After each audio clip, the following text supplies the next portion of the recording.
So hello dear student, स्वागत है आप लोग को आपका चैनल शानू विद स्टडी में। तो आज के इस वीडियो में हम आप लोगों को बताएंगे टॉप 10 जो है साइकोलॉजी का जो है सब्जेक्टिव क्वेश्चन। ठीक है, यानी कि आपके एग्जाम में जो हुबहू यहीं से प्रश्न एग्जाम में देखने को मिलेगा 100% गारंटी के साथ। यानी कि टॉप 10 सब्जेक्टिव क्वेश्चन है, 2 अंक स्तरीय प्रश्न है। ठीक है, तो वीडियो को अंत तक जरूर बने रहिएगा, आपके एग्जाम में जो है काम आने वाले हैं सारा सब्जेक्टिव क्वेश्चन। ठीक है, तो देख लेते हैं आपका क्वेश्चन क्या हो जाएगा, उनके बाद आंसर देखेंगे। ठीक है, देखिए फर्स्ट क्वेश्चन आपका हो जाएगा मूल्यांकन की एक विधि के रूप में केस अध्ययन का वर्णन करें। ठीक है, दूसरा आपका क्वेश्चन हो जाएगा घटकीय वृद्धि का अर्थ बतलाएं। ठीक है, तीसरा आपका जो क्वेश्चन हो जाएगा शव पर संस्कृति के पड़ने वाले प्रभावों का वर्णन करें। ठीक है, ये आपका तीसरा क्वेश्चन हो गया, इनका आंसर बतलाना है।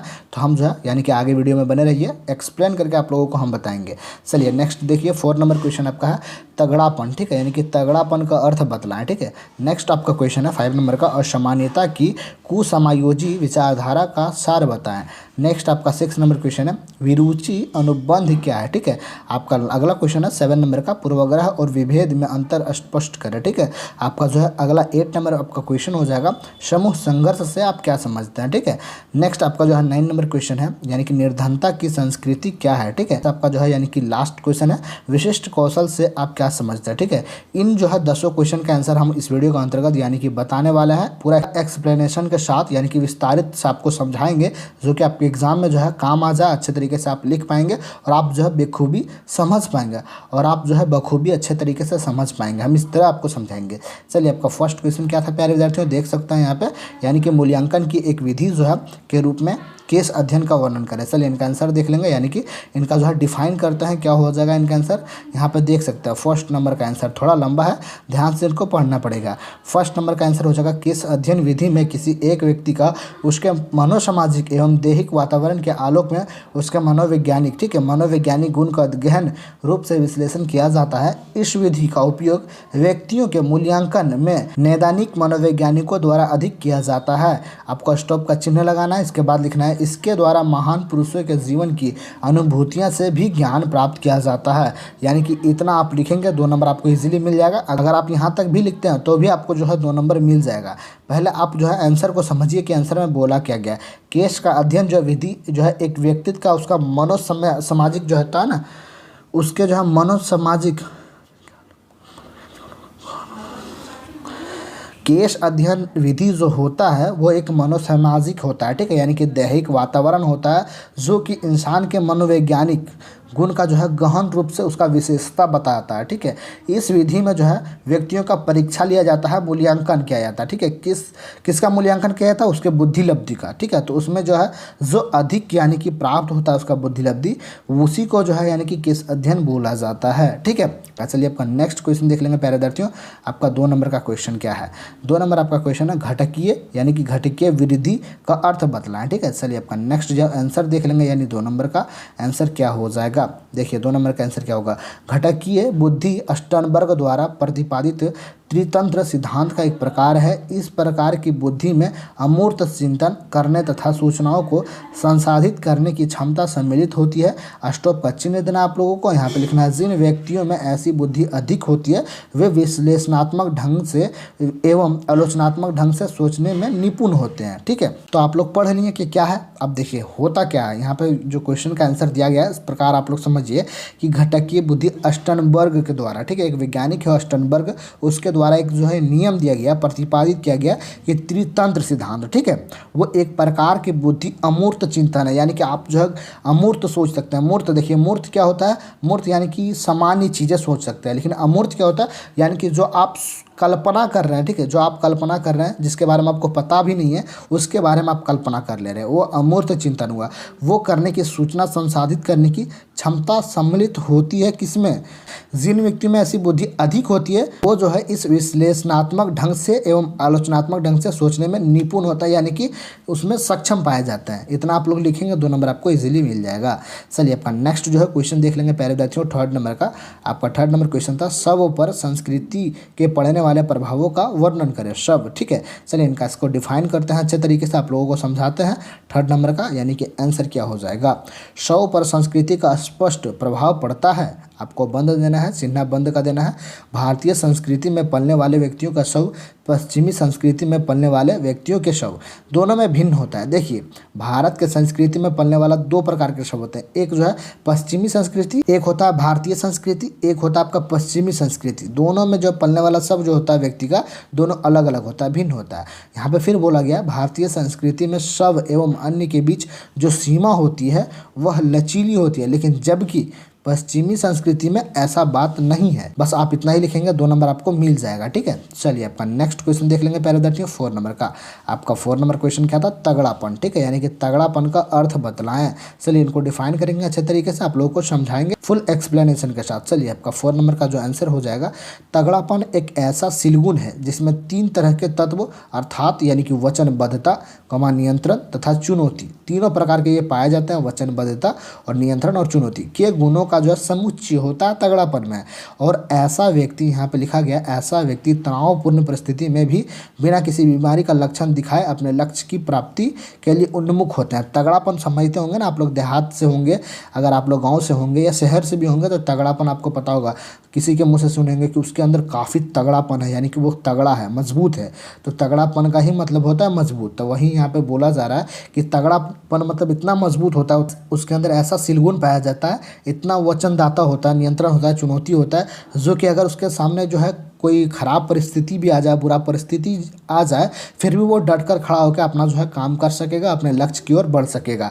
उसी को तगड़ापन बोलते हैं। ठीक है, तो यहाँ पे इस शब्दों को जो है आप लोग कॉपी में लिख लें और जो है 1-2 बार रिवीजन कर ले, आपको एग्जाम में यानी कि आएगा क्वेश्चन तो इजीली आप लिख पाएंगे। चलिए आपका नेक्स्ट क्वेश्चन देख लेंगे। 5 नंबर का आपका क्वेश्चन क्या था? 5 नंबर का, और सामान्यता की कुसमायोजी विचारधारा का सार बताएं। चलिए इनका आंसर देख लेंगे प्यारे विद्यार्थियों, यानी कि 5 नंबर का आंसर आपका क्या हो जाएगा? देखिए यहाँ पे आप लोगों को ध्यान से समझना है। और सामान्यता के कुसमायोजी विचारधारा के अनुसार कोई भी व्यवहार असामान्य हो जाता है जब वह व्यक्ति के दिन प्रतिदिन की जिंदगी के समायोजन में बाधा पहुंचाता है। यहाँ पे आपको बंद का चिन्ह देना है। जैसे यदि कोई छात्र परीक्षा में इतना अधिक चिंतित हो जाए कि उसकी भूख प्यास नींद, यहाँ पे लिखा गया देख सकते हैं, भूख प्यास नींद प्रभावित हो जाए और वह व्यवहार से असामान्य कहलाए। तो यहाँ पे वही आप लोगों को लिखना है कि असामान्यता कुसमायोजी विचारधारा उसको बोलते हैं अगर कोई व्यवहार असामान्य रूप से कर रहा है, कोई व्यक्ति जो है दिन प्रतिदिन अपने ज़िंदगी में खो जाए, ठीक है, उसके ज़िंदगी में कोई बाधा आ जाए, मुसीबत आ जाए। जैसे कि एक समझ लीजिए, सपोज डेट हम आपको बताते हैं, यहाँ पे भी बताया गया कि एक छात्र यानी कि आप ही एग्ज़ाम देने जा रहे हैं और एग्ज़ाम के डर से पहले ही चिंतित हो गए हैं। चिंतित होने के दौरान आप खाना पीना सब बंद हो गया, भूख प्यास लगना बंद हो गया, तो आप चिंतित होकर अपने शरीर पर नुकसान कर लिए, यानी कि आप असामान्यता फैला लिए, कुसमायोजी हो गया। विचारधारा के अनुसार जो है व्यवहार आपका असामान्य हो गया। इसी को जो है असामान्यता के रूप में माना जाता है। आप लोग जो है लिखेंगे, 2 नंबर आपको इजीली मिल जाएगा 100% गारंटी के साथ। आप लोग समझ भी गए होंगे। चलिए आपका नेक्स्ट क्वेश्चन देख लेंगे 6 नंबर का। 6 नंबर आपका क्वेश्चन है, विरुचि अनुबंधन क्या है? ठीक है, तो काफ़ी इंपॉर्टेंट है। तो 6 नंबर का आंसर क्या हो जाएगा प्यारे विद्यार्थियों? विरुचि अनुबंधन एक ऐसी प्रक्रिया है जिसमें अवांछित अनुक्रिया को किसी वीरु यानी कि विरुचिकर परिणाम के साथ साथ बार बार सहचरित किया जाता है। जैसे शराब पीने वाले व्यक्ति को शराब में यानी कि शराब की बोतल सामने रखने के बाद बिजली का आघात देने के तुरंत बाद शराब पीने के लिए यदि कहा जाता है तो यह एक जो है विरुचि अनुबंध उदाहरण है। यहाँ पे वही बोला जा रहा है कि विरुचि अनुबंध क्या है, तो वह एक ऐसी प्रक्रिया, ऐसी अवांछित अनुक्रिया है जो परिणाम के साथ साथ बार बार जो है दोहराया जाए। ठीक है, तो जैसे यहाँ पे देखा गया है, एक शराब पीने वाले व्यक्ति शराबी है, ठीक है, उसको शराब की बोतल सामने रख दे और बिजली का जो है आघात देने के तुरंत बाद शराब पीने के लिए यदि कहा जाए, यानी कि उसको करंट लगा के और फिर से बोले कि शराब पियो, तो यही एक जो है विरुचि अनुबंधन उदाहरण हो जाएगा। तो आप लोग इतना लिखेंगे, 2 नंबर आपको इजीली मिल जाएगा। आप लोग जो है कॉपी में लिख लें और 1-2 बार रिवाइज कर लें, सेम टू सेम आप लोग लिख लेंगे, यहीं से स्क्रीनशॉट मार के। ठीक है, चलिए अपन नेक्स्ट क्वेश्चन देख लेंगे 7 नंबर का प्यारे विद्यार्थियों। 7 नंबर आपका क्वेश्चन है, पूर्वाग्रह और विभेद में अंतर स्पष्ट करें। तो आप लोगों को अंतर बताना है कि जो है पूर्वाग्रह और विभेद में दोनों में अंतर क्या है। तो चलिए हम आपको बताएंगे अंतर क्या है। पूरा वीडियो को अंत तक बने रहिए आप लोग, और जो है काफ़ी आपके लिए मेहनत करते हैं, तो आप लोग जो है चैनल से जुड़ जाएंगे। ठीक है, शानुवित स्टडी चैनल को जरूर सब्सक्राइब कर लेंगे ताकि हर वीडियो आपके पास पहुंचता रहेगा। आपके लिए काफ़ी मेहनत करके हम वीडियो बनाते हैं। ठीक है, चलिए आपका 7 नंबर का आंसर देख लेंगे। दोनों में आपको जो है अंतर स्पष्ट करना है। तो देखिए यहाँ पर अंतर क्या है। पूर्वाग्रह सामान्यतः एक नकारात्मक मनोवृत्ति होती है जो तथ्यों यानी तथ्यों पर आधारित नहीं होती। पूर्वाग्रह क्या है? सामान्यतः एक नकारात्मक यानी कि नेगेटिव सोच वाली होती है और ये तथ्य पर आधारित नहीं होता। पूर्वाग्रह का संज्ञानात्मक तत्व प्राय घृणा या नापसंदगी, ठीक है, जैसे भावात्मक तत्व से घिरा रहता है, यानी कि इसको जो है घृणा मानते हैं लोग, घिन मानते हैं, ठीक है। ये जो है पता चल ही रहा होगा आप लोगों को, ये नेगेटिव चीज़ है, इससे लोग घृणा मानते हैं, नापसंद करते हैं, भावात्मक इसका गिरा रहता है। विभेद में व्यक्ति लक्ष्य व्यक्ति या वस्तु के प्रति कम यानी कि धनात्मक ढंग से व्यवहार करता है, अर्थात पूर्वाग्रह एक मनोवृत्ति है जिसे विभेद पूर्वाग्रह ही व्यवहारात्मक अभिव्यक्ति है। इतना आप लोग लिखेंगे, आपको 2 नंबर इजीली मिल जाएगा। आप लोग लिख लें कॉपी में और जो है याद करें। चलिए आपका नेक्स्ट क्वेश्चन देख लेंगे, यानी कि आपका 8 नंबर क्वेश्चन क्या हो जाएगा प्यारे विद्यार्थियों।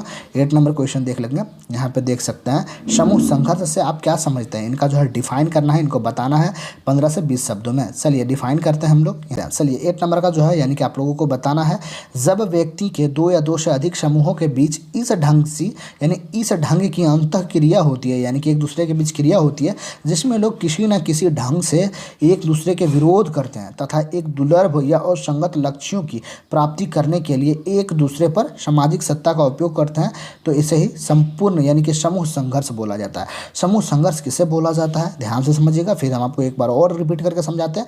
जब व्यक्ति 2 या 2 अधिक समूह के बीच ढंग से अंतर क्रिया करता है, यानी कि हमारे पास एक टीम है 5 लड़के का, आपके पास भी एक अलग टीम है 5 लड़के का, दोनों आपस में हम भिड़ गए किसी चीज़ को हासिल करने के लिए, प्राप्त करने के लिए, तो उसके कारण जो हम दोनों के बीच जो विरोध होगा, लड़ाई होगा और संगति फैलेगा, उसके कारण जो हम सत्ता प्राप्त करने के लिए जो लड़ेंगे, इसी को ही समूह संघर्ष बोला जाता है। ठीक है, तो इतना आप लोग लिखेंगे, 2 नंबर आपको इजीली मिल जाएगा।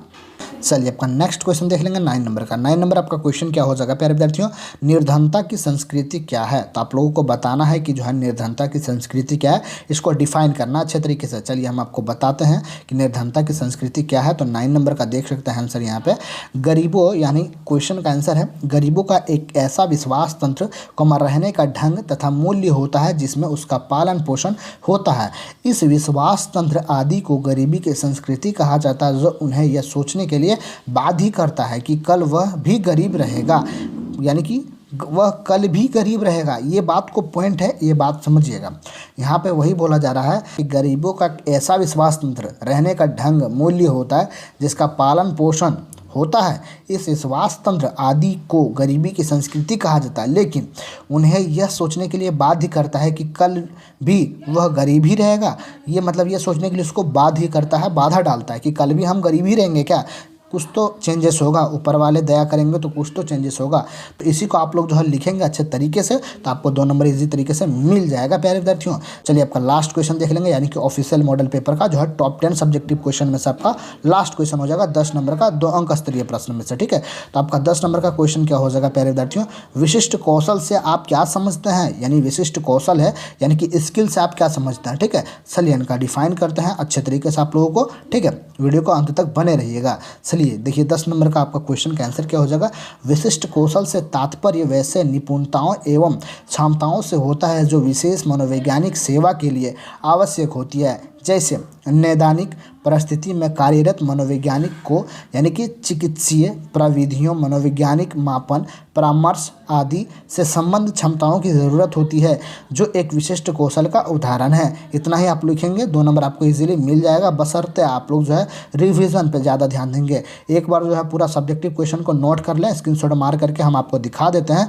सारा आंसर यहाँ पे अवेलेबल है। आप लोग जो है 1-2 बार जो है स्क्रीनशॉट मार लें और जो है कॉपी में लिख लें। कॉपी में लिखने का अर्थात जो है आप लोग बार लिखने की प्रयास करें और जो है रिवीजन करने के प्रयास करें, तभी आप जो है एग्जाम में लिख पाएंगे। ठीक है, तो जरूर जो है इस पर मेहनत करेंगे आप लोग, तभी आपका जो है रिजल्ट बनेगा और अच्छे तरीके से आप लिख पाएंगे पूरा सब्जेक्टिव। ठीक है, और हम नेक्स्ट वीडियो जो है इसी यानी कि साइकोलॉजी से ही रिलेटेड सब्जेक्टिव क्वेश्चन लेकर आने वाले हैं। ऑफिशियल मॉडल पेपर का सेट नंबर 6 का जो है subjective question, top 10 subjective question होगा। तो नेक्स्ट वीडियो देखने के लिए आप लोग जो है शानू विद स्टडी चैनल को जरूर सब्सक्राइब कर लेंगे, ताकि हर वीडियो आपके पास पहुंचता रहेगा। आपके लिए काफ़ी मेहनत करते हैं, तो चैनल को जरूर सब्सक्राइब कर लेंगे, क्योंकि वीडियो बनाने में काफ़ी मेहनत लगता है। तो आप लोग जो है सपोर्ट करेंगे, इसी तरह हम आगे बढ़ेंगे और आपके लिए अच्छे अच्छे कंटेंट लेकर आएंगे। ठीक है, वीडियो लेकर आएंगे, तो जरूर जो है सपोर्ट करेंगे आप लोग, चैनल को सब्सक्राइब कर लेंगे, वीडियो को अपने दोस्तों के पास शेयर कर देंगे। ठीक है, और जो है अपने दोस्त को भी बोलिएगा अच्छे तरीके से पढ़ने के लिए और अच्छा खासा नंबर लाने के लिए। ठीक है, तो मिलते हैं अगली वीडियो में, तब तक के लिए जय हिंद, जय भारत।